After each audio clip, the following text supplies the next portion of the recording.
Are you ready to transition from an emergency management employee to an emergency management owner?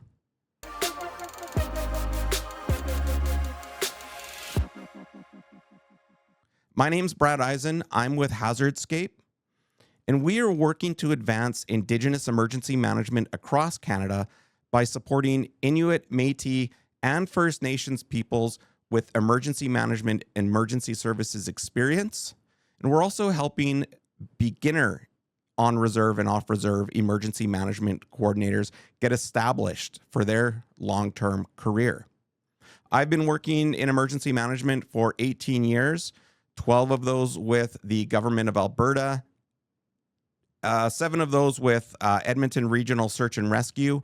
And now I'm in my 6th year of working with Hazardscape, a collective of people that are trying to take emergency management to a different level in terms of how the work gets done.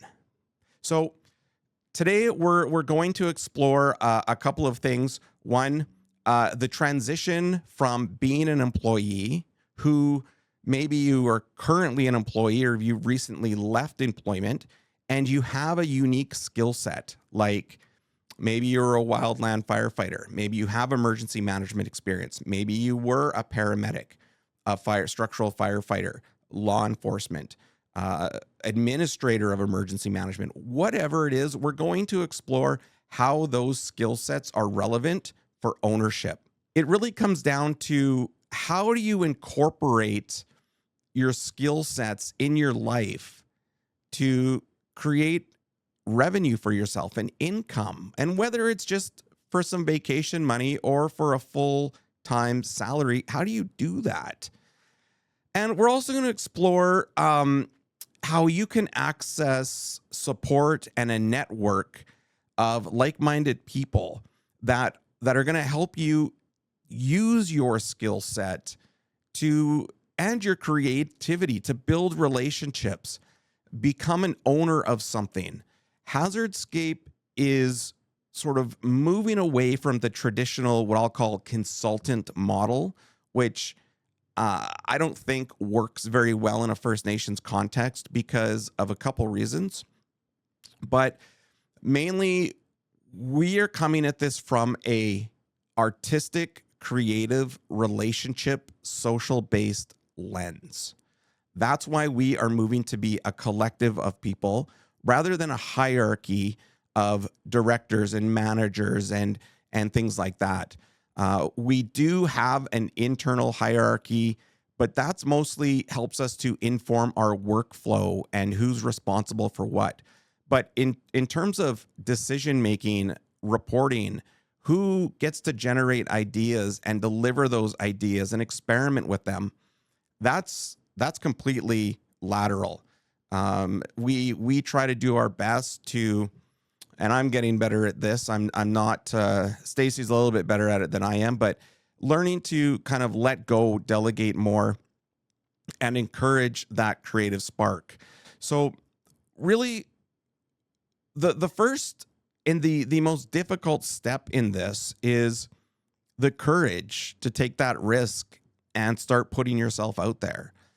That takes a lot of support, takes a lot of, learning how to do it in a good way, in a respectful way.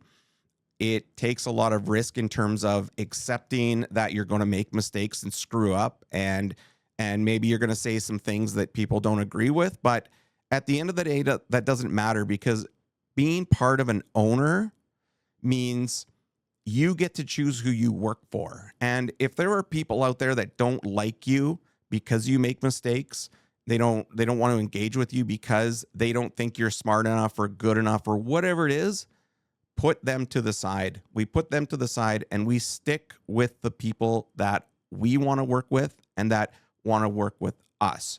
So that's primary. And how this ties into the traditional consulting model is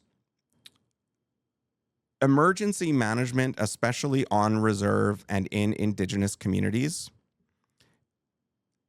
Having consultants come in, write a report, and leave it on the desk of an emergency management coordinator after it's been approved by chief and council is not a sustainable, engaging model. What we like to do is we like to help Indigenous people learn that process of assessing a community's program or plan. And then we help provide the support to present that assessment to chief and council. So at the nation level, not only are they learning to do the assessment and learning to do the reporting and the documentation, they are also learning to present it to the elected official level. Get it ready for Indigenous Services Canada grant proposal. Communicate it to membership. Disperse it across to all management levels at the nation. Those, skills to communicate. What do you have to present strategically? What do you have to communicate strategically to your nation to get the buy-in and the resources and the funding for your long-term plan? And again, whether you're a wildland firefighter, structural firefighter, paramedic, it doesn't matter, because doing that assessment just means you need to have relationships, connection in the community to go out and ask questions, listen, and document. And you can document in several different ways. I am documenting right now by doing this video. I document with podcasts. I document by hosting YouTube mini lessons and working with Chelsea to develop toolkits and instructional design products. You can do that as well to help engage with your community and your coworkers. So that's the model that we are presenting. Other things that we do away from the traditional, especially on the training side, is when we train First Nations emergency management coordinators, we leave the curriculum and the training materials with them. So our base training is unbranded. When we develop the training product for a community, we work with the emergency management coordinator or the director of public works or whoever's in charge of EM to, get the relevant information that has to be in that training for the community, such as, hazards, risks, how the land is developed in the community, using the specific buildings in the community, creating scenarios that are relevant to the reserve or the community.